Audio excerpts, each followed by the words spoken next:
Друзья, всем привет! Наше здоровье и здоровье наших близких – это самое важное, что есть в нашей жизни. А сейчас наступило такое время, когда за бортом, за окном бушует коронавирус. Причем бушует очень сильно, народ болеет в очень большом количестве, пачками. И поэтому я сегодня хочу вам рассказать об очень такой интересной штуке. Купили себе на Алиэкспрессе вот такой вот портативный пульс-оксиметр. Давайте я вам расскажу, что это за штука и для чего она нужна.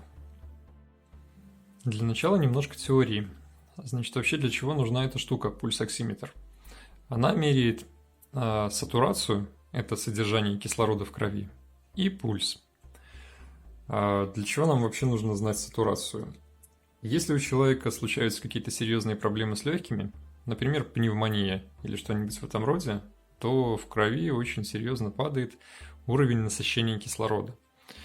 Легкие человека вместе с сосудистой системой непрерывно работают для насыщения артериальной крови кислородом. Вот поэтому артериальная кровь у нас такая алая, венозная кровь темная. И вот именно по цвету, по глубине крови и ориентируется данный прибор. Когда коронавирус поражает органы дыхания, то начинает нарушаться газообмен в крови. Это баланс углекислого газа и кислорода. Эти изменения можно выявить, наблюдая динамику степени насыщения крови кислородом. То есть этот показатель называется сатурация. Как вообще работает этот прибор? У него внутри есть такой вот датчик со светодиодами. Давайте я включу, покажу. Вот. На эти светодиоды мы накладываем свой палец, и при прохождении света через кровь и мягкие ткани происходит его частичное поглощение, анализ, и в итоге показатели в цифровом виде выходят сюда. По самому прибору. Такая вот толстенькая штучка. Гам-гам-гам-гам. Работает на двух батареечках формата 3А. И имеет одну кнопку. Включить и перевернуть показатели в зеркальном отображении. То есть либо можно читать самому, либо показывать условно врачу. Если мы ничего не будем трогать его, то он выключится сам, потому что датчик не обнаружит ничего внутри. Вставляем палец,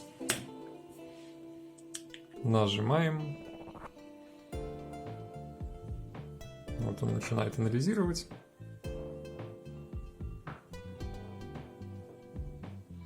И мы видим, что содержание кислорода в крови у меня 97% и пульс 82 удара в минуту.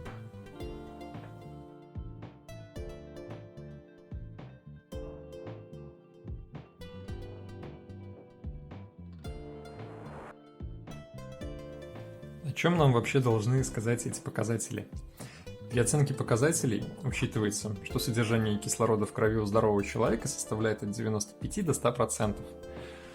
Если данные показатели ниже, а тем более если ниже 90%, то это свидетельствует об очень серьезной дыхательной недостаточности, и надо срочно обращаться к врачу. Ну вот такая вот прикольная штука. Надеюсь, она нам никогда не пригодится, но в хозяйстве в аптечке пускай валяется. Потому что время сейчас такое опасное. Конечно же, бюджет. Цена вопроса до $5. Примерно $4 90 с чем-то центов, если мне не изменяет память. Кому интересно, ссылочку на Алиэкспрессе, где брал, оставлю в описании. Вот так. Кому понравилось, ставьте лайки, подписывайтесь на канал, смотрите другие видео, заглядывайте в описание. Здоровья вам и вашим близким. Всем пока.